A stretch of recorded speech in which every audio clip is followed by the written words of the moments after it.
I can't touch you. 4 words. That's all it took to break Karlach's heart, the first time she tried to hug someone after escaping 10 years in hell. Her skin burned at hundreds of degrees. A handshake would sear flesh from bone. An embrace would kill. But here's what makes her story truly devastating. The person who condemned her to this burning exile was someone she trusted completely, someone she'd sworn to protect, someone who smiled at her every single day while planning to sell her to a literal archdevil. Hello there, sleepy traveler. Tonight, we're going to uncover the tragedy of Karlach Cliffgate, a warrior whose heart was literally replaced with an infernal engine, whose loyalty was weaponized against her, and whose story in Baldur's Gate 3 represents one of gaming's most heartbreaking examinations of betrayal, survival, and the desperate fight for freedom. This isn't a tale of chosen ones or grand destinies. This is a story about how quickly a normal life can be stolen, how trust can become a trap, and how even when your own body becomes a prison, the human spirit can refuse to surrender. Settle in. Let the world fade gently. Because Karlach's story doesn't start with fire and fury. It starts in the outer city of Baldur's Gate, with a girl who loved her parents, worked honest jobs, and never imagined that the person she was protecting would become the architect of her damnation. Every word of what follows is drawn from the official lore of Baldur's Gate 3, from dialogue spoken around campfires, from memories that surfaced during quiet moments, from the painful revelations carved into her very skin in infernal script. This is Karlach. This is the warrior with the broken heart. And her story begins not with an ending, but with a childhood that should have led to so much more.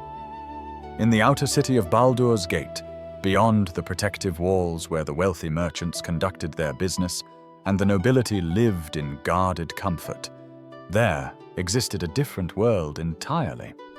This was where the common folk made their homes, where life was harder but somehow more honest, where neighbors knew each other's names and looked out for one another because they had to. It was here that Karlach Cliffgate first drew breath, born to parents named Pluck and Karlach Cliffgate. The names themselves tell you something about this family. Not grand, not aristocratic, but solid, real. These were the kind of names belonging to people who worked with their hands and found joy in simple pleasures. According to Karlach's own recollections when she visits their graves in the lower city cemetery, her parents were beloved, the kind of people whose loss left a hole in their community. Pluck and Karlach weren't wealthy. They would never know what it felt like to walk the upper city's marble streets or dine in its exclusive establishments. But they had something that gold couldn't buy, a daughter they loved fiercely, and a home filled with warmth despite its humble walls. Karlach grew up in that modest household, and by all accounts, she was happy. Not despite the hardships, but perhaps in some ways because of them. When you grow up knowing that every meal required someone's hard work, every warm blanket meant someone stayed up late mending, every moment of comfort came from someone's sacrifice, you learn to appreciate life differently. You learn joy isn't something you wait to receive from the universe. It's something you create, something you fight for, something you share. Young Karlach was joyous and full of life. When she speaks about this time in camp, describing herself as a knock-kneed delinquent from the outer city with everything to give and nothing to lose, you can still hear the fondness in her voice, the nostalgia for simpler days. She was restless energy personified, always moving, always doing, always finding new ways to help or new trouble to get into, often both simultaneously.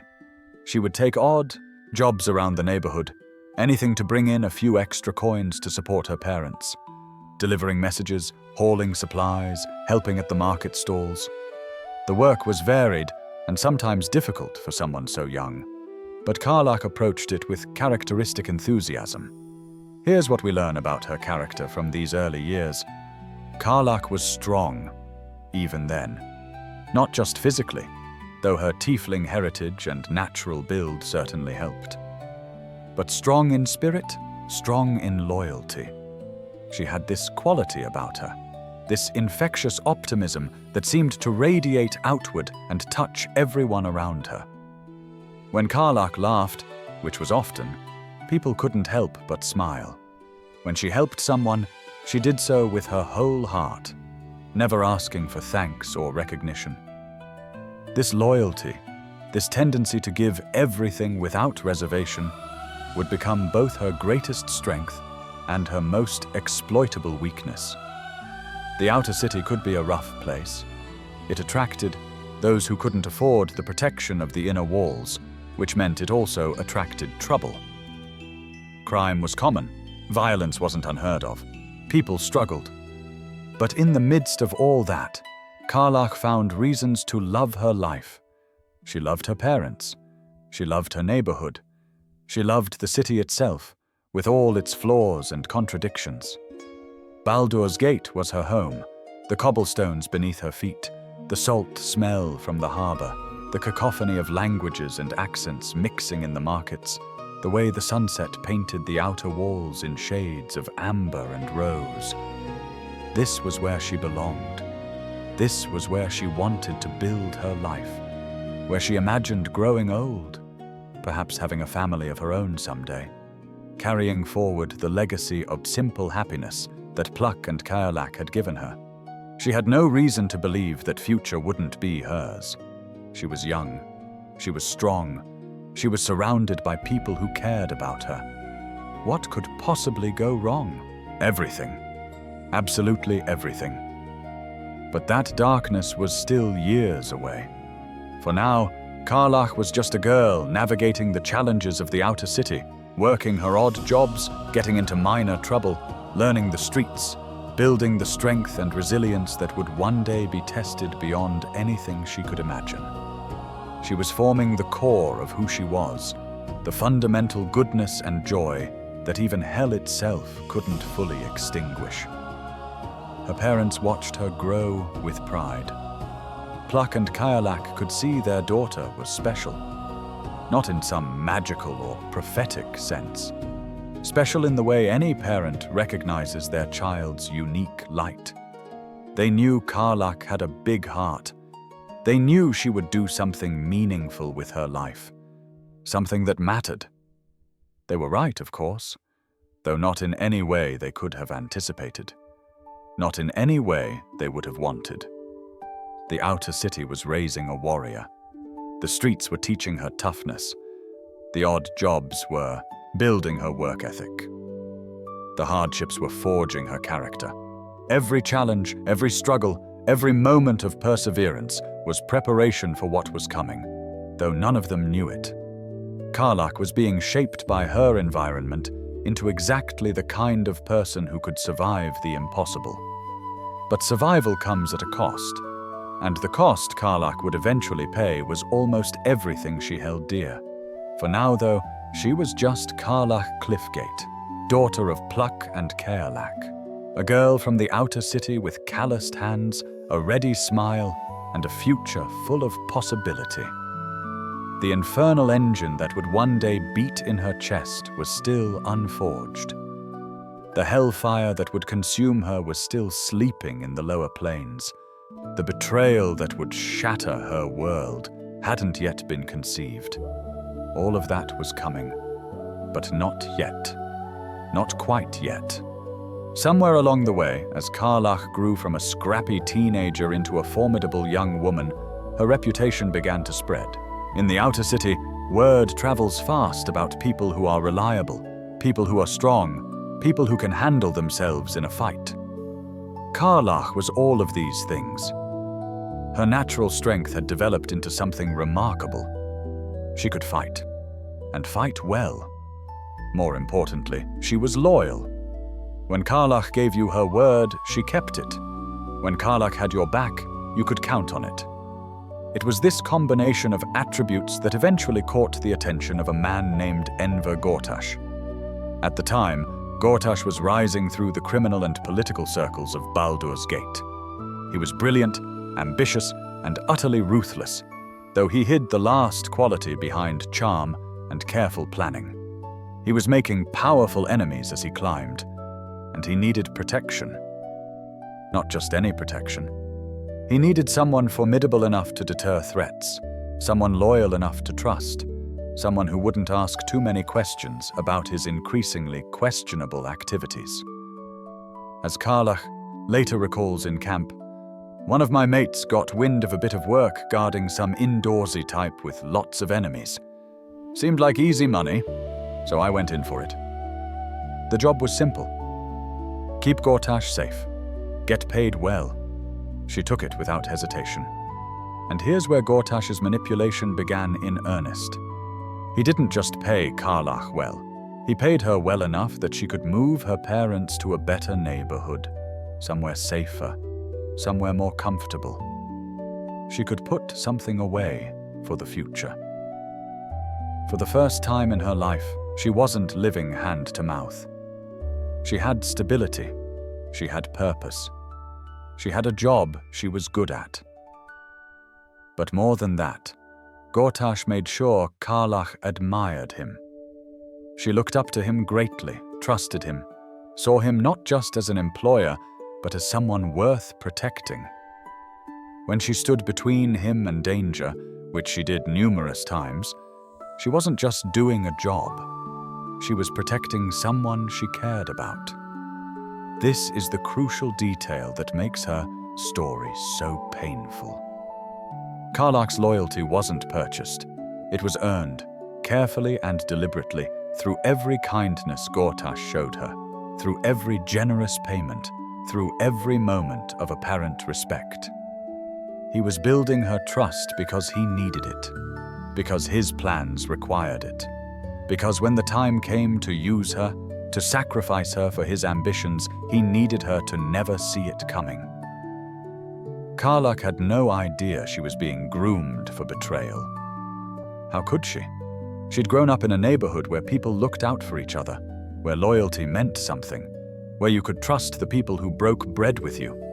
She had no framework for understanding someone like Gortash, someone who could smile at you while planning your destruction, someone who could treat loyalty as just another tool to be used and discarded. She kept him safe. She faced down threats. She proved her worth time and time again. And with each demonstration of her capability, Gortash's plans crystallized. He was witnessing her strength, her combat prowess, her ability to face danger without flinching. And he was thinking about how valuable those qualities would be to someone else. Someone with very deep pockets and very dark ambitions. Gortash had made connections in the Nine Hells. Specifically, he had established contact with Zariel, the archdevil who ruled Avernus, the first layer of the infernal realm. And Zariel had a problem. She was fighting in the Blood War, the eternal conflict between devils and demons, and she needed soldiers. Not just any soldiers. Champions.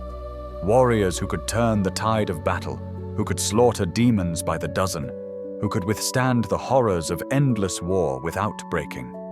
Zariel also had something Gortash desperately wanted. The infernal engine technology, diabolical machines powered by hellfire.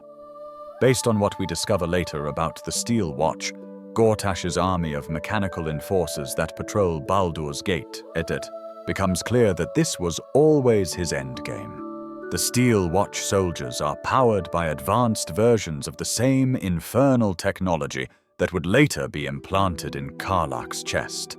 When you encounter them with Karlach in your party, they even mistake her for one of their own, detecting her engine's signature. The connection is undeniable. Gortash traded Karlach to Zariel in exchange for the technology he would use to build his path to power. The deal was simple. Gortash would give Zariel a champion, a powerful warrior perfectly suited for the Blood War, someone who already possessed the combat skills, the loyalty to follow orders, and the physical capability to withstand what Zariel had planned. In exchange, Zariel would give Gortash the infernal engine designs and the resources to build his mechanical army, and Gortash knew exactly who his bargaining chip would be. Not a stranger, not some random mercenary, but Karlach, his loyal bodyguard, the person who trusted him most, the person who would do anything to protect him, the person who had proven herself capable of extraordinary violence in defense of those she cared about. One day, without warning, without explanation, without any chance for Karlach to fight back or understand what was happening, Gortash sold her to Zariel. Imagine that moment.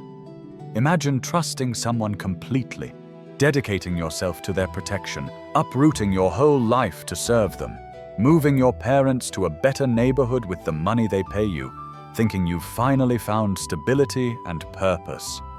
And then imagine that person casually handing you over to a literal archdevil as part of a business transaction. Karlach didn't just lose her freedom that day. She lost her faith in people. She lost her home. She lost her parents. And though the game doesn't explicitly tell us when Pluck and Karlach died, when you visit their graves in the lower city cemetery with Karlach in your party, the emotional weight is crushing. She speaks to them as if they can still hear her, telling them she's back, that she's brought friends, that she's dealing with really important shit they might be able to see. The graves are simple, marked only as beloved husband and father, and beloved wife and mother. They died without knowing what happened to their daughter, without knowing she'd been sold into slavery in hell. She lost her future, all those simple dreams of growing old in Baldur's Gate, of having a family, of living the life that Pluck and Karlach had shown her was possible. She lost everything, and the person who took it from her was someone she would have died to protect.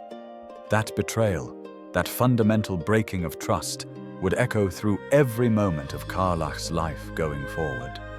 It would shape how she viewed the world, how she interacted with people, how she struggled to trust even when every fiber of her being wanted to. The wound Gortash inflicted that day would never fully heal. But it was just the beginning of her suffering, because now she belonged to Zariel, and Zariel had plans for her loyal new champion. Avernus is not a place designed for living. It's a place designed for dying, over and over and over again. The first layer of the 9 hells is an endless wasteland of scorched earth and rivers of molten metal, where the sky burns red and the air itself seems to scream. This is where the blood war rages, the eternal conflict between the devils of the 9 hells and the demons of the abyss, 2 brands of evil locked in endless slaughter. This is where Karlach found herself. Zariel had plans for her new acquisition, plans that were both pragmatic and experimental. The Archdevil had been a solar once, an angel of goodness and light, before her fall from grace. Now she commanded the armies of Avernus, and she was always searching for ways to make her soldiers more effective, more deadly, more capable of withstanding the horrors of perpetual war. She looked at Karlach and saw potential. Not just a fighter, though Karlach was certainly that. She saw someone strong enough, resilient enough, to survive what Zariel had in mind. An experiment. A test subject for a new kind of soldier. Zariel took Karlach to an infernal forge, one of the hellish workshops where the weapons and machinery of the 9 hells are crafted. According to Damon, the Tiefling blacksmith who would later try to help Karlach, he recognizes the engine's design because he himself was forced to work in Zariel's forges when Elturel fell to Avernus. He knows exactly what it is and what it does because he helped create similar devices. There, surrounded by fire and the screams of the damned, Zariel's artificers did the unthinkable. They removed Karlach's heart, the organ that had pumped blood through her veins since birth, and they replaced it with an infernal engine. The infernal engine was a mechanical marvel and a biological horror all at once. It was a machine, designed to burn hotter than any normal fire, to convert hellfire into raw power, to push its host body beyond normal limits. It would make Karlach stronger, faster, more capable of sustained violence. It would turn her into the perfect soldier for the blood war. But it came at a terrible cost. The engine burned, constantly. It radiated heat that made Karlach's skin glow, that made the air around her shimmer.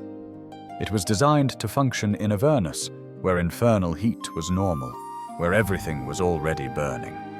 It was never designed to exist on the material plane, in the normal world where Karlach had grown up. The engine would make returning home impossible. As long as it beat in her chest, as long as hellfire powered her body, Baldur's Gate might as well have been on another plane of existence entirely. And there was one more violation. Zariel had the words Demon's Bane carved into Karlach's back in infernal script. A brand marking her as Zariel's property. The jagged, black glyphs would remain there permanently, a constant reminder of who owned her, of what she'd been turned into. Zariel forced Karlach into service. She became a champion of Avernus, fighting on the front lines of the blood war. And fight she did, because what choice did she have? It was fight or die. And despite everything, despite the betrayal and the horror and the fundamental wrongness of what had been done to her, Karlach's survival instinct was strong. That core of determination that had helped her thrive in the outer city, that had made her such an effective bodyguard, that same quality now kept her alive in literal hell. She discovered she had a knack for killing demons. The Tiefling refugees who witnessed the blood war would later speak of her ferocity, of a warrior blazing with infernal fire who could cut through demon hordes with terrifying efficiency. It wasn't something she was proud of, wasn't something she wanted to be good at.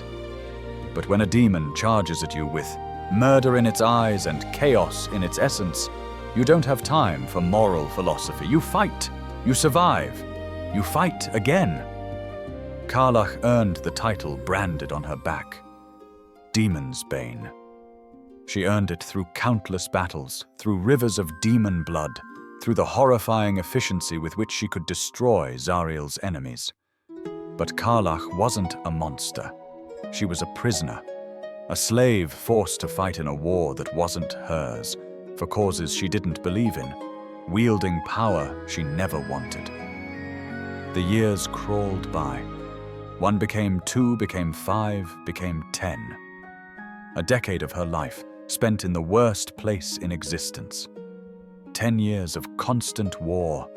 10 years of heat and blood and death.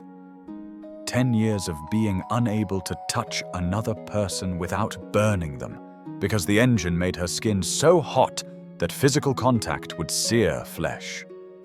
That last part, perhaps, was the cruelest torture of all. Karlach was someone who loved people, who valued connection, who had grown up in a household where hugs and affection were freely given. Now she was isolated in the most fundamental way possible. She couldn't shake someone's hand, couldn't receive comfort when she was hurting, couldn't offer comfort to others. The engine had made her untouchable in the most literal sense. She tried to escape, multiple times. How could she not try? But Avernus was Zariel's domain, and the Archdevil had eyes everywhere. Every attempt failed. Every time Karlach thought she'd found a way out, she was recaptured, punished, forced back into service. The hopelessness of it was crushing. She was trapped in hell, trapped in a burning body, trapped in a war she had no stake in, with no end in sight. 10 years. Think about that.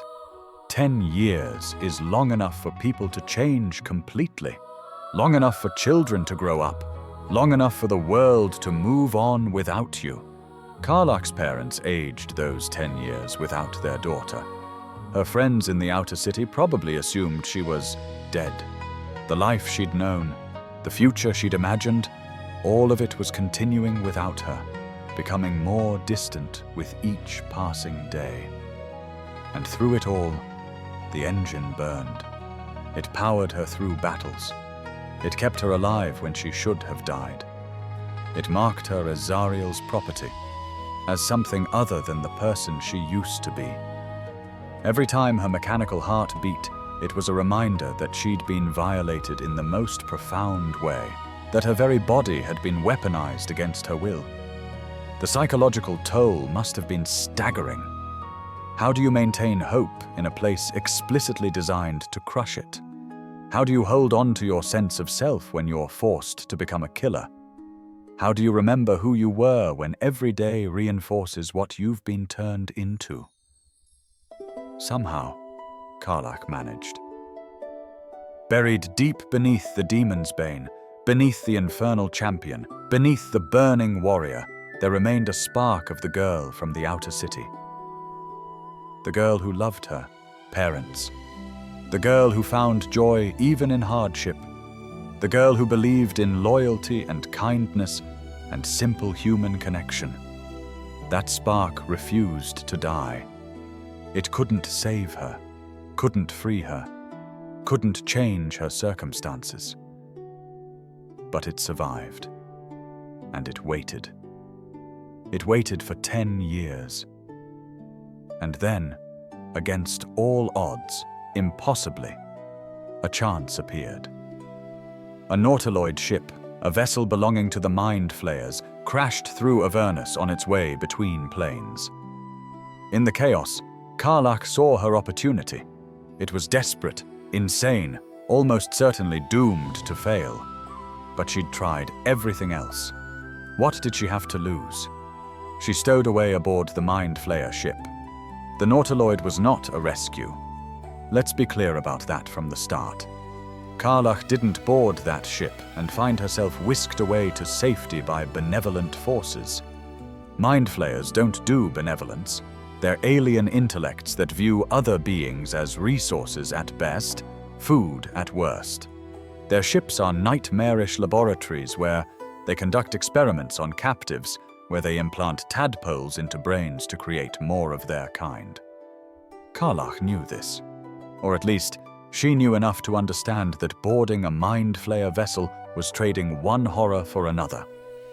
But here's the thing about being trapped in hell for 10 years. Your sense of acceptable risk gets severely warped.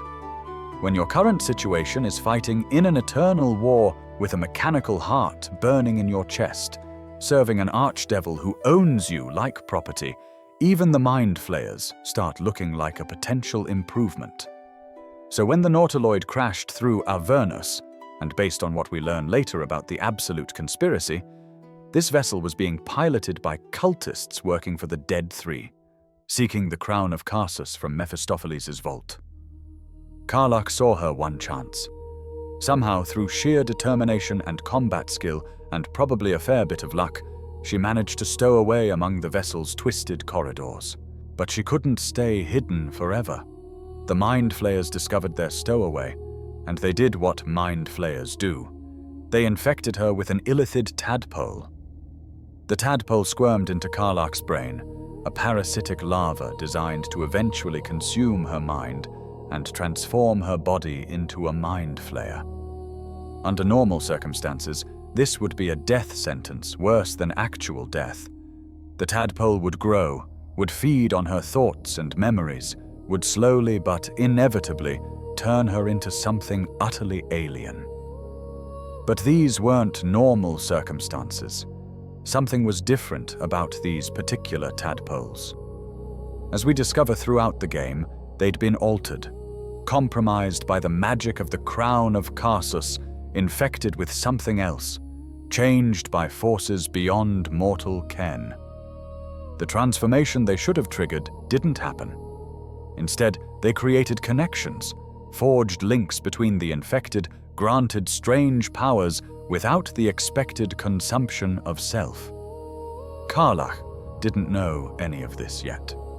All she knew was that she'd been infected with something that should kill her, that should erase who she was.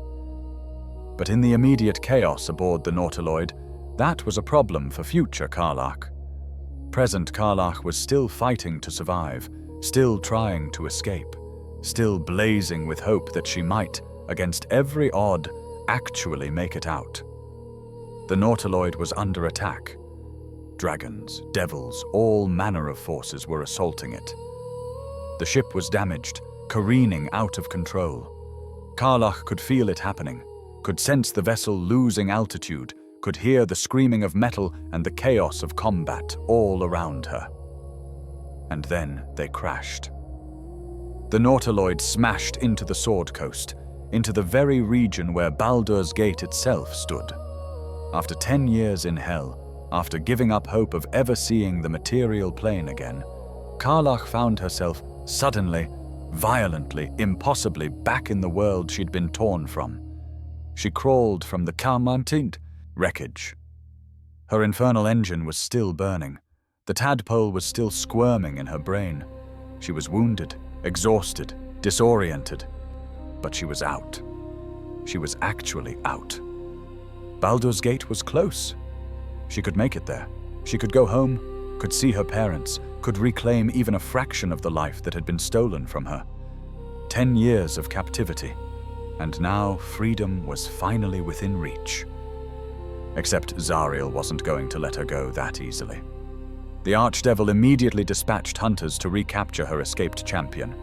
Cultists in service to Zariel, paladins twisted by infernal pacts, all of them with one mission: bring Karlach back to Avernus, dead or alive. Preferably alive, because a champion of her caliber was too valuable to waste, but dead would do if necessary. Karlach ran. She made it to the Risen Road, moving as fast as her burning body would carry her. But she was being pursued. She could feel them closing in. After everything, after escaping hell itself, she was about to be dragged back. She needed to hide, needed to rest, needed to figure out what to do next. So she found a spot by a river, a rocky slope where she could catch her breath and prepare for the fight that was surely coming. She was wounded. She was alone. She was still adjusting to being back in a world where the sky was blue instead of burning red, where the air didn't reek of sulfur, where plant life existed. She was also still burning. The infernal engine, designed for Avernus's climate, was overheating now that it was on the material plane. Every moment she spent away from the hells, the engine ran hotter, strained harder. It was slowly going to kill her if she couldn't find help. But that was a problem for later. Right now, Karlach sat by that river with her crossbow ready, watching the path, waiting. She knew Zariel's hunters would find her eventually. She knew this fragile freedom couldn't last. What she didn't know was that other people were looking for her, too. People who'd been told she was a devil, a threat, a monster that needed to be destroyed. People who had no idea that the real monster in this story was the man who'd sold her into slavery in the first place. The party that approached Karlach on the Risen Road had come looking for a devil. They'd been told by a group of paladins, self-proclaimed followers of Tyr, god of justice, that a dangerous infernal creature was loose in the area, that it needed to be destroyed before it could threaten innocent lives. The paladins, led by a man named Anders, had even offered payment for the deed. But here's the twist that makes this encounter so cruel. Those paladins weren't servants of Tyr at all. They were devils working for Zariel, sent to recapture her escaped champion. The entire righteous crusade was a lie, a manipulation designed to trick adventurers into doing Zariel's dirty work. If you examine their equipment after the fight, you find infernal items. If you speak with the dead, afterward they reveal they serve Zariel, not Tyr. The paladins had wrapped their mission in the language of righteousness, claiming to serve justice when they were actually serving an archdevil's whims. It's a perfect encapsulation of how devils operate, hiding evil behind a facade of good, weaponizing morality itself. So when the party first saw Karlach, they saw exactly what they'd been told to see. a tiefling ablaze with infernal fire, armed and dangerous, clearly connected to the hells in some profound way. She certainly looked like a devil. The infernal engine's heat made her skin glow, made flames dance across her body. She was massive, muscular, scarred from years of combat. And she was pointing a crossbow directly at them, her voice tight with fear and exhaustion. But then she spoke, and everything the paladins had told them started to unravel. Because Karlach didn't sound like a devil. She sounded desperate, exhausted, hunted. When she asked if they were looking for her, there was fear in her voice. Not the fear of a predator caught in the act. The fear of prey that's been running too long. If the party chose to talk instead of fight, if they engaged with Karlach as a person rather than a target, they discovered something crucial. The paladins had lied. Karlach wasn't a devil ravaging the countryside. She was a victim, a survivor of a decade of enslavement, trying desperately to stay free. The tadpole in Karlach's brain created a connection, a psychic link that let the party see into her memories. Not every detail, but enough. Flashes of Avernus, the blood war, demons and devils locked in eternal combat. Karlach fighting on the front lines, blazing with infernal fire, cutting through hordes of enemies, not because she wanted to, but because it was fight or die. They saw her truth in that moment. Not a monster, a prisoner forced to be a weapon. Karlach explained her situation, the words tumbling out in a rush. She told them about Gortash, about the betrayal, about being sold to Zariel. She told them about the infernal engine, about how it was replacing her heart, about how she couldn't touch people without burning them. She told them about 10 years of fighting, of trying to escape, of finally making it out only to have Zariel send hunters after her. The paladins weren't servants of Tyre. They were servants of Zariel, devils in righteous disguise. And then, as if summoned by the mere mention of her name, those very same paladins arrived. Anders and his companions, weapons drawn, demanding that Karlach surrender or die. They called her a monster. They called her a devil. They insisted they were doing the right thing. Karlach called them liars. The party had a choice to make. Believe the paladins, who claimed to serve justice, and kill Karlach, or believe Karlach, who claimed to be a victim, and fight the paladins instead. If they chose to believe Karlach, if they stood with her against her pursuers, they witnessed exactly how deadly the demon's bane could be. A decade of combat experience, combined with the infernal engine's power and her natural strength, made Karlach a devastating force in battle. She raged, barbarian fury combining with literal hellfire, and she tore through her enemies with terrifying efficiency. When the dust settled and Zariel's hunters lay dead, Karlach finally let herself breathe. These strangers had sided with her. They'd fought for her. They'd believed her. It was the first time in 10 years that anyone had shown her kindness. She tried to keep her composure, tried to maintain the hardened warrior persona that had kept her alive in Avernus. But the cracks were showing. The sheer relief of having someone, anyone, treat her like a Yerson instead of a monster or a weapon was overwhelming. She wanted to travel with them, wanted to join their company, but she hesitated. Because Zariel wouldn't stop sending hunters. By staying with this group, Karlach would be putting a target on, all of them. They'd be in constant danger from infernal forces trying to recapture her. But the party insisted. And Karlach, who had been alone for so long, who had forgotten what it felt like to have companions who chose to stand beside her, agreed. There was just one problem. Well, several problems, but one immediate crisis. The infernal engine was failing. It had been designed for Avernus, and the material plane's different conditions were causing it to malfunction. It was running too hot, burning through her body, threatening to explode. Karlach needed help, needed someone who understood infernal machinery, needed a mechanic who could repair what Zariel's artificers had created. She needed an infernal mechanic, and she needed one fast, before her heart literally burned her alive from the inside out. The party promised to help her find one, because that's what companions do. That's what friends do. And Karlach, after 10 years of being treated as property, as a weapon, as something less than human, had finally found people who saw her as she truly was. A person, worthy of help, worthy of kindness, worthy of being saved. The Emerald Grove was a sanctuary of sorts, a druid settlement where the Tiefling refugees had sought shelter after fleeing the descent of Elturel into Avernus.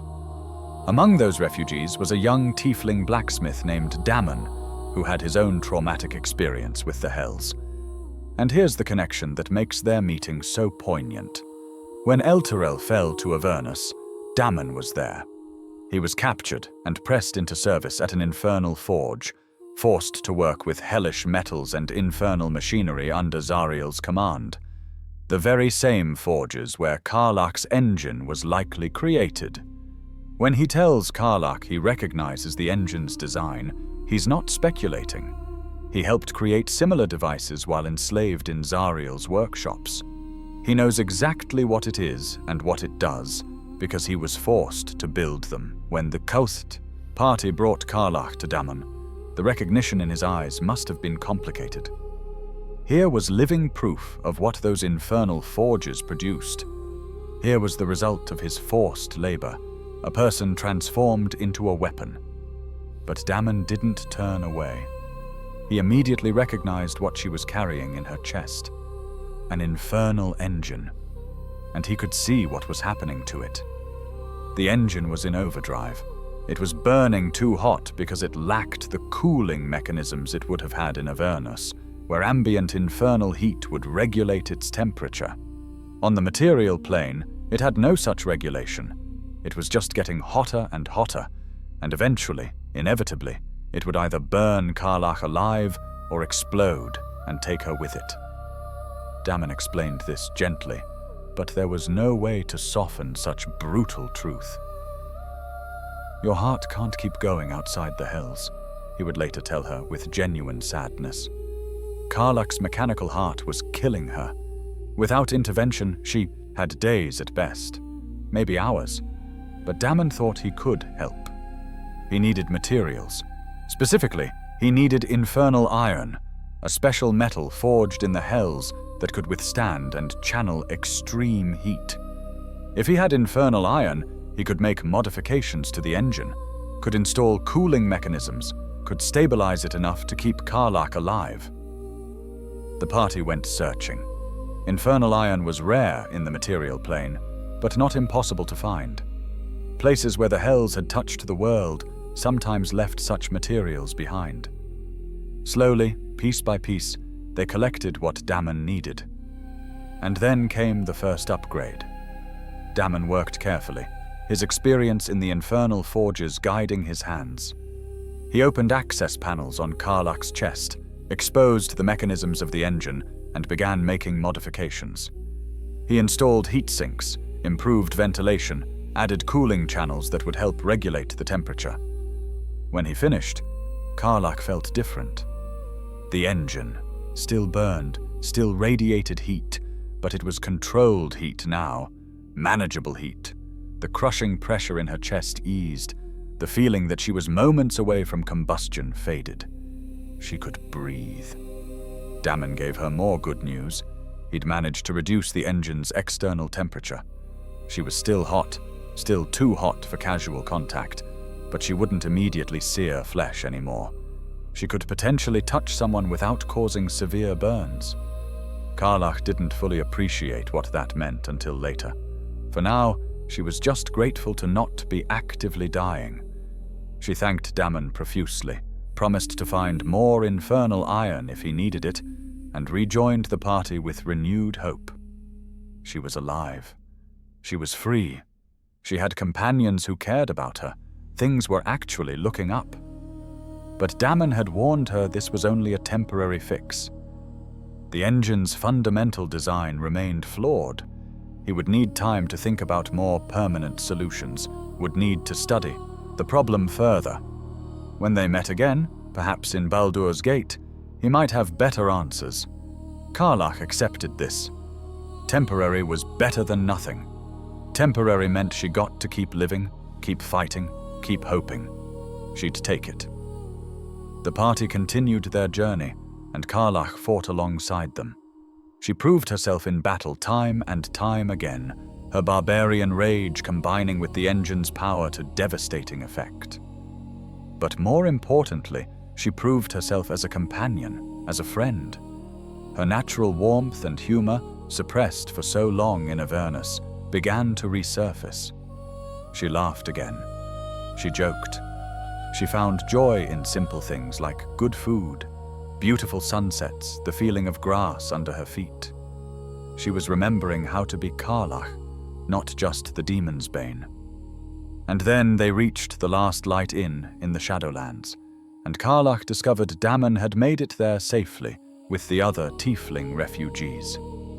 He'd been thinking about her problem, had been researching, and he believed he could make another upgrade. The party had collected more infernal iron in their travels. They brought it to Damon, who immediately set to work. This upgrade was more extensive than the first.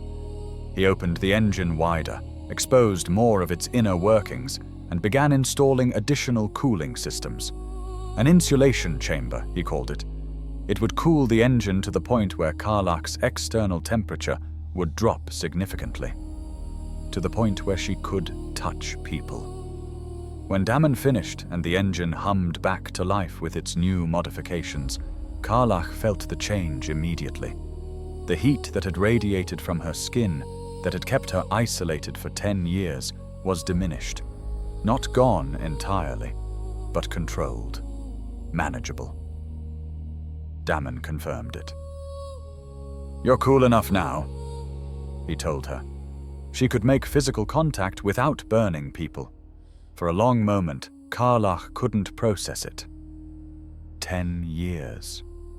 10 long years of being unable to shake someone's hand, to hug a friend, to receive comfort or offer it. 10 years of isolation enforced by her own body, watching others touch casually, carelessly, taking for granted what she'd been denied. And now, suddenly, impossibly, that barrier was gone. She could touch people again. What happened next is one of the most emotionally powerful moments in the entire game. The first thing Karlach did, probably without even thinking about it, probably acting on pure instinct and overwhelming relief, was grab the nearest person and hug them. 10 years of touch deprivation released in a single embrace. She probably nearly crushed whoever it was with the strength of her arms and the force of her emotion. She laughed and cried simultaneously, overcome by the simple, profound joy of human contact. It's a moment that players remember. The Tiefling Barbarian who could cut through armies, who had survived a decade in hell, who radiated strength and fire, reduced to tears of joy over something most people never think twice about. A hug. Simple physical touch. But Damon had more to tell her, and the news shattered the moment of celebration. But Damon had more to tell her, and this news wasn't good. He'd discovered something while working on the engine. Its design was fundamentally incompatible with the material plane. It needed the ambient infernal energy of Avernus to function properly. Even with all his modifications, all his cooling systems, the engine couldn't sustain itself indefinitely outside the hells, which meant Karlach was still dying, just more slowly now. Eventually, the engine would fail. It would burn through the modifications, would overwhelm the cooling systems, would destroy itself and Karlach with it. Unless she returned to Avernus, where the engine could draw on infernal power to sustain itself, she was living on borrowed time. Damon estimated she had weeks, maybe months if they were lucky, but not forever. Never forever. Karlach had To choose, return to Avernus and live, or stay in the material plane and die. She chose to ignore the choice for now. She could touch people again. She could hug her friends. She could live, really live, for the first time in a decade. She wasn't ready to think about death or returning to hell. She was going to celebrate this moment, this small victory, this chance to be herself again. The future could wait. For now, she just wanted to hold someone and feel them hold her back. The party's journey eventually brought them to Moonrise Towers, to the hidden Mind Flayer colony beneath it, to the terrible revelations about the Absolute and the conspiracy that threaded through everything they'd experienced. And it was there, in those dark corridors, that Karlach saw him. Enver Gortash, the man who had sold her into slavery, stood before her, very much alive, very much plotting his way to power. He was working with Ketheric Thorm and Orin the Red, the three of them coordinating their plans to use the Absolute and reshape the world according to their designs. Chatting, planning, utterly casual about their grand schemes. Karlach's entire world narrowed to a single point. All the rage she'd suppressed for 10 years, all the betrayal, all the pain, all of it came flooding back in an instant. This man had destroyed her life. This man had sold her to a literal archdevil. This man was the reason she had an engine for a heart, the reason she'd spent a decade fighting in hell, the reason her parents had died without ever seeing her again. And he was just standing there, talking about politics and power plays like he hadn't casually traded a person's life for technology and gold. The game gives you a choice here, and it's a testament to Karlach's development that she doesn't immediately attack. She wants to. Every fiber of her being screams for his blood. The engine in her chest burns hotter, responding to her rage. But the moment isn't right.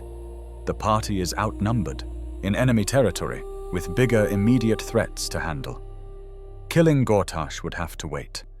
But Karlach makes a promise to herself in that moment. A vow. She will see him again. She will confront him.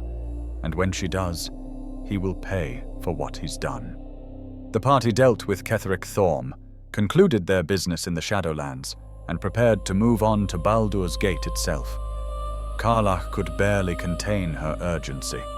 Gortash was there, in her city, probably in the upper city, probably surrounded by guards and sycophants, probably feeling very safe and secure. He had no idea what was coming for him. When they finally reached Baldur's Gate, the party learned that Gortash's ascension as Archduke was imminent. He'd maneuvered himself into a position of ultimate power, had assembled his steel watch to enforce his will, had convinced the nobility that he was their salvation. The coronation ceremony was public, a grand spectacle designed to cement his authority. And Karlach was, in attendance, standing in the crowd, vibrating with barely controlled fury. When Gortash saw her, he had the audacity to seem pleased. He interrupted his own coronation ceremony to greet her, calling her by name like she was an old friend, like they were just reconnecting after some minor separation. The casual familiarity of it, addressing someone he'd sold into slavery as if they'd simply lost touch, is almost more insulting than outright hostility would have been. Karlach nearly attacked him right there. Her hands shook, her vision tunneled. The engine in her chest burned hotter, responding to her rage. Every instinct she had screamed at her to leap over the barriers, to ignore the steel watchers standing guard, to wrap her hands around Gortash's throat and squeeze until he stopped smiling. But if she attacked, the steel watchers would seize her. She'd be thrown in a dungeon or killed outright, and Gortash would walk away unpunished, would continue his rise to power, unchecked. The party convinced her, barely, to restrain herself, to wait, to plan, to make sure that when justice came for Gortash, it would be complete and final. It was perhaps the hardest thing Karlach had ever done, and she'd fought in the Blood War for a decade. And then something both revealing and infuriating happened. When they spoke to the Steel Watchers afterward, the mechanical soldiers detected Karlach's infernal engine and became confused. Designation: Steel Watcher. Alert: overheating detected. Initiating proximity warning. One intoned, treating her like one of their own. They recognized the engine's signature because they were powered by the same infernal technology. The truth crystallized in that moment. Gortash hadn't just betrayed Karlach for abstract gain. He'd used her specific engine design to build his entire army. She wasn't just his victim. She was his prototype, his proof of concept, his blueprint for mechanized control over Baldur's Gate. The revelation added another layer to Karlach's fury. It wasn't enough that he'd sold her to hell. He'd profited from it too, had built his entire power base on the technology he'd gained by trading her life. She was going to kill him. There was no question about that. The only question was when. The party's path through Baldur's Gate eventually brought them to Gortash's seat of power. They'd disrupted his plans, challenged his authority, threatened everything he'd worked to build. And now it was time for a final confrontation. Karlach had waited for this moment, dreamed of it, imagined it 1,000 different ways during her years in Avernus. The moment when she would face the man who'd betrayed her and make him pay. But something complicated the simple narrative of revenge. Gortash genuinely seemed to believe he'd done nothing wrong. When he looked at Karlach, he didn't see someone he'd wronged. He saw a business transaction that had worked out well for everyone involved. He'd gotten what he needed. Zariel had gotten a champion. And Karlach had gotten to fight in the Blood War, which surely was more exciting than bodyguard work. The casual dismissal of her suffering, the complete lack of remorse, the utter failure to recognize her humanity somehow made everything worse. Gortash wasn't a villain who knew he'd done evil and reveled in it. He was a man so utterly devoid of empathy that he couldn't understand why Karlach might be upset about being sold into slavery. The fight was brutal. Gortash had prepared defenses, had assembled guards, had surrounded himself with every protection he could muster. But none of it was enough against Karlach's fury. She cut through his protections with terrifying efficiency, her rage giving her strength beyond even the engine's considerable power. And when Gortash finally fell, when the man who'd destroyed her life lay dead at her feet, Karlach felt nothing. If you have high enough approval with Karlach and witness this moment, she tells you about this emptiness. I thought I'd feel, I don't know, something, she might say. But I don't. I don't feel anything. No triumph, no satisfaction, no sense of closure or justice served. Just a hollow emptiness where catharsis should have been. Because killing him didn't bring back the 10 years she'd lost, didn't reunite her with parents who'd died while she was trapped in hell, didn't remove the engine from her chest or give her back the future he'd stolen. Revenge had felt so important, had driven her forward through everything, but in the moment of its completion, it was hollow.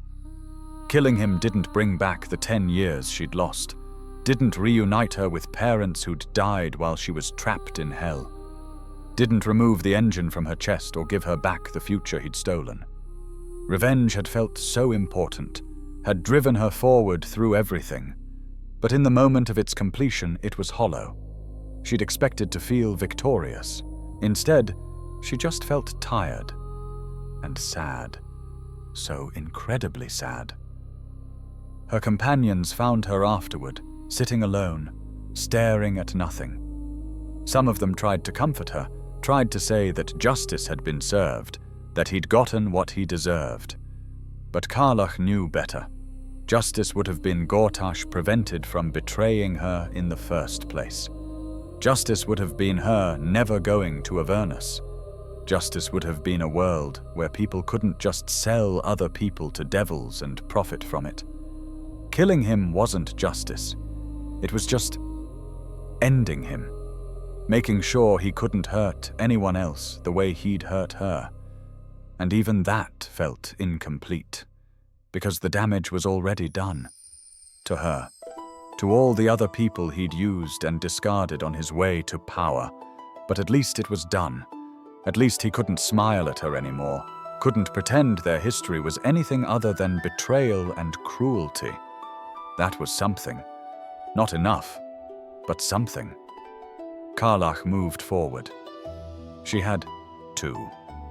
The party still had the Netherbrain to deal with, still had the absolute conspiracy to dismantle, still had a world to save. Her personal revenge was complete, but the larger mission continued. And through it all, the engine in her chest kept burning, kept counting down the hours she had left. As the party closed in on the Netherbrain, as the final confrontation approached, Karlach had to face the reality she'd been avoiding. The engine was failing. Despite Damon's upgrades, despite all his careful work, the fundamental incompatibility remained. She could feel it getting worse, could feel the heat rising again, could sense the countdown accelerating. She was dying, and unlike enemies she could fight, or problems she could solve through strength and determination, this was a death she couldn't prevent. The engine would fail, she would burn, and that would be the end, unless she returned to Avernus. But Avernus was hell, literally. It was the place where she'd been enslaved, where she'd spent 10 years fighting against her will, where every day was violence and misery and the crushing weight of captivity. The very thought of returning made her sick. She'd rather die than go back there.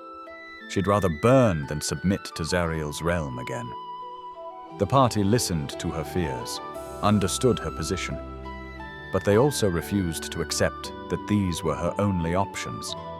They pushed her to consider alternatives, to think about what she really wanted. And what Karlach wanted, more than anything, was to live.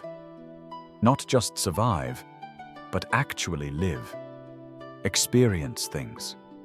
Make memories. Have a future instead of just a countdown to death.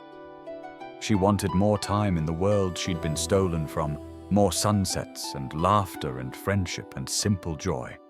But she also knew she couldn't have it. Not on the material plane, not with the engine burning in her chest. Then came another option, one even more terrible. Become a mind flayer.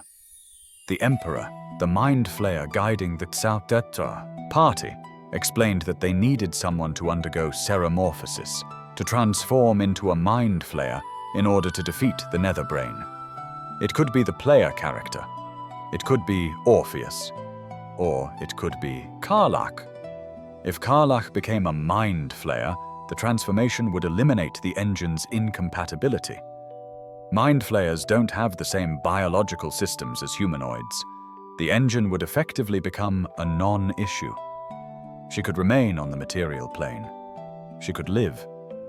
But she wouldn't be Karlach anymore. Not really. She'd be something else wearing Karlach's memories.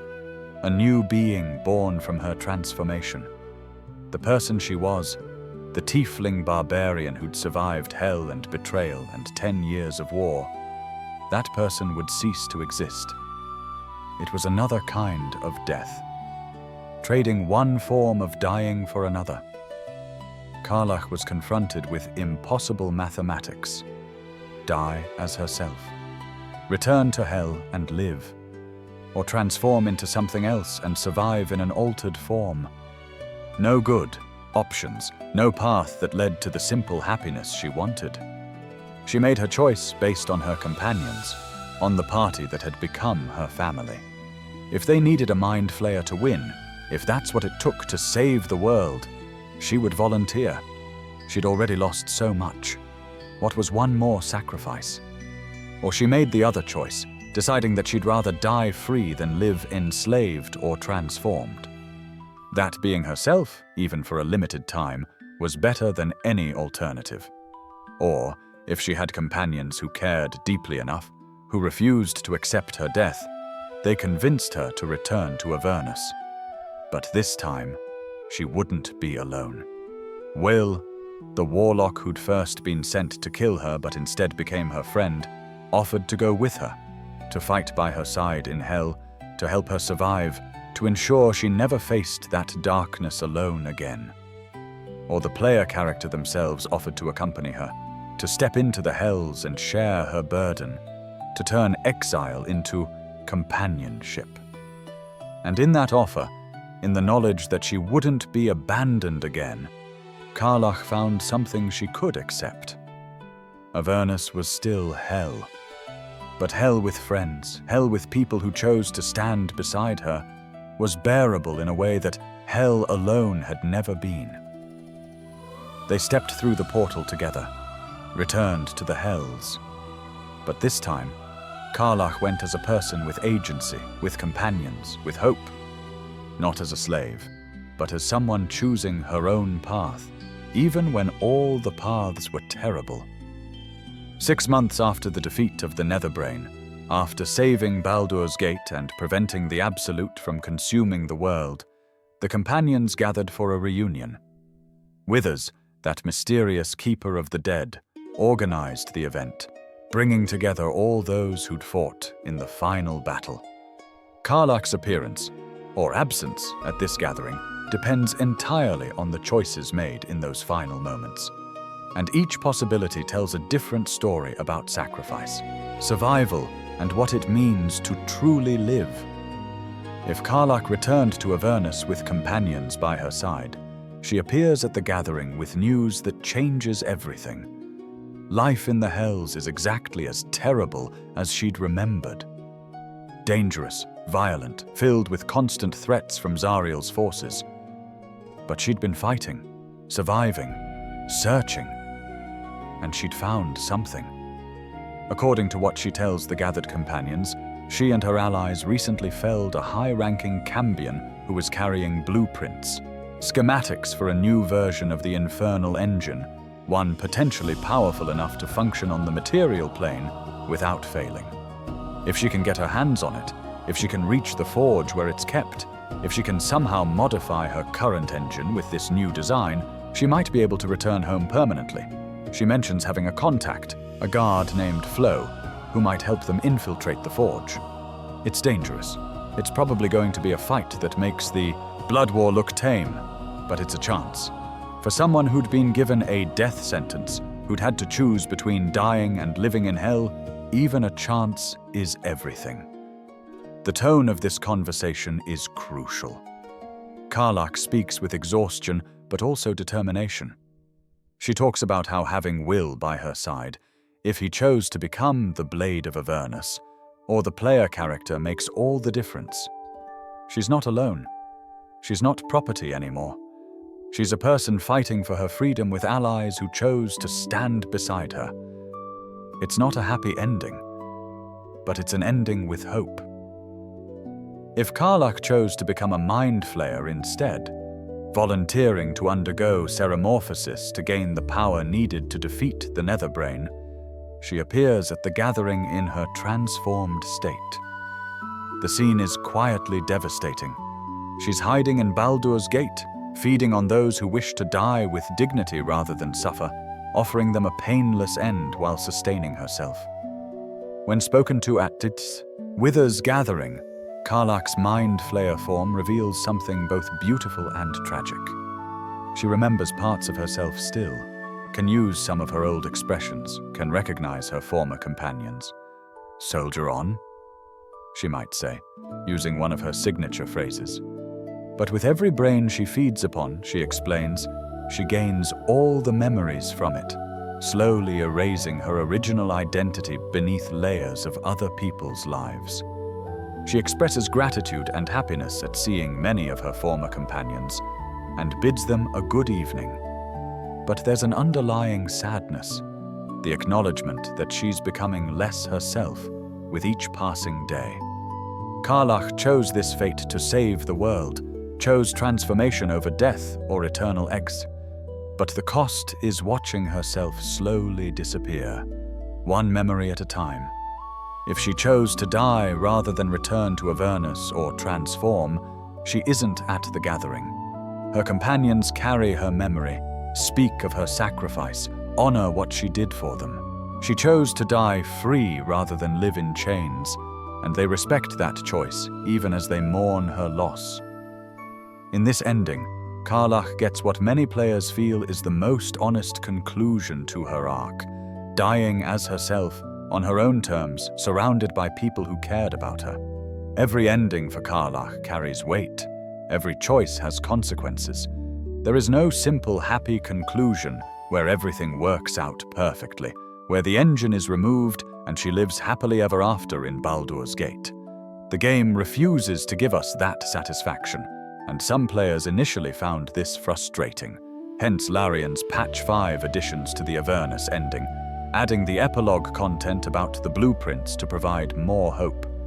But there was hope. In the companionship she found. In the people who chose to stand beside her when the world had given her every reason to trust no one. In the possibility, however distant, that she might one day walk under the sun without fear of combustion, might return home and rebuild the life that had been stolen from her. Karlach's story was one of resilience in the face of unimaginable cruelty, of maintaining hope when hopelessness seemed like the only logical response, of finding joy in small moments even when the larger circumstances were overwhelming, of trusting again after betrayal, of fighting for a future even when that future seemed impossible. She was a warrior whose heart had been literally replaced with a machine designed to make her better at killing. But that machine couldn't touch her actual heart, the metaphorical one, the core of who she was. Karlach remained kind, remained hopeful, remained capable of love and friendship and laughter. Hell hadn't destroyed that. Gortash's betrayal hadn't destroyed that. The engine burning in her chest hadn't destroyed that. She was still Karlach, still the girl from the outer city who'd loved her parents and found joy in simple things, still the loyal friend who'd do anything for her, people she cared about. Still the warrior who fought not because she wanted to, but because she had to. Because there were people worth protecting and wrongs worth fighting against. Her heart might have been mechanical, might have been burning her alive, might have been an instrument of her suffering. But it was still a heart. It still beat. It still kept her alive. It still gave her a chance. And as long as she had a chance, Karlach would fight. For freedom, for her friends, for the simple right to exist as herself in a world that had tried so hard to make her into something else. That's what made her a hero. Not the battles she won or the enemies she defeated, but the fact that after everything, after 10 years of hell and betrayal and suffering, she still believed that life was worth fighting for. She still found reasons to laugh. She still extended kindness to others. She still hoped. Karlach's broken heart kept beating, and as long as it beat, there was hope. And so we reach the end of our journey with Karlach Cliffgate, the warrior whose heart burns brighter than any infernal engine could ever match. But before we part ways, there's one more truth to uncover about her story, one that explains why she resonates so deeply with players. Karlach's tale is tragic, yes, heartbreaking, absolutely. But here's what makes it truly powerful. She's the only companion in Baldur's Gate 3 who doesn't get to confront and overcome her trauma in a traditional sense. Astarion can kill Cazador and reject the power of Ascension. Shadowheart can save her parents or reject Shah. Gale can break free from Maestra's manipulation. Laezel can liberate her people from Vlaakith. Will can escape his pact with Mizora. But Karlach can kill Gortash, but it doesn't fix anything. She can get her revenge, but her heart is still dying. She can find love and friendship and purpose, but the engine keeps burning. The game gives her no clean resolution, no moment where her suffering transforms into triumph. And yet she keeps going. She keeps laughing. She keeps loving. She keeps fighting for a future, even when that future seems impossible. This is what her story reveals about strength. It's not about overcoming trauma completely. Sometimes it's about carrying that trauma and choosing to live anyway. It's about finding joy in the moments between crises. It's about letting yourself trust again, even though you've been betrayed. It's about maintaining your humanity, even when the world tries to turn you into a weapon. Karlach was sold into slavery, had her heart literally replaced with a machine, spent 10 years fighting in hell, and emerged from all of that still capable of kindness, still capable of hope, still willing to believe that life is worth fighting for. That's not weakness being mistaken for strength.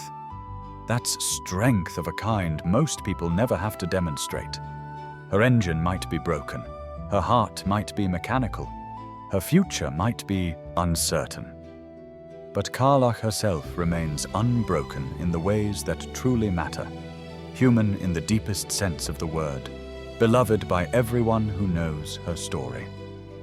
Whether she's fighting in Avernus beside friends who chose to stand with her, maintaining fragments of her identity as a mind flayer, or choosing to burn free rather than live in chains, Karlach's choice matters. Each path honors a different aspect of what makes us human: the will to survive, the willingness to sacrifice, the courage to die on our own terms. Thank you for joining me on this journey through fire and friendship, betrayal and hope, mechanical hearts and unbreakable spirits. If Karlach's tale helped you drift toward sleep or gave you something to carry with you, please consider subscribing to Sleepable Gaming Lore. There are countless stories waiting to be told, countless characters whose narratives deserve to be explored with care and love. Until next time, may your rest be peaceful, your dreams be gentle, and Kern, may you remember that even broken hearts, even hearts made of infernal machinery, can still beat strong enough to change the world. Good night, soldier. Good night.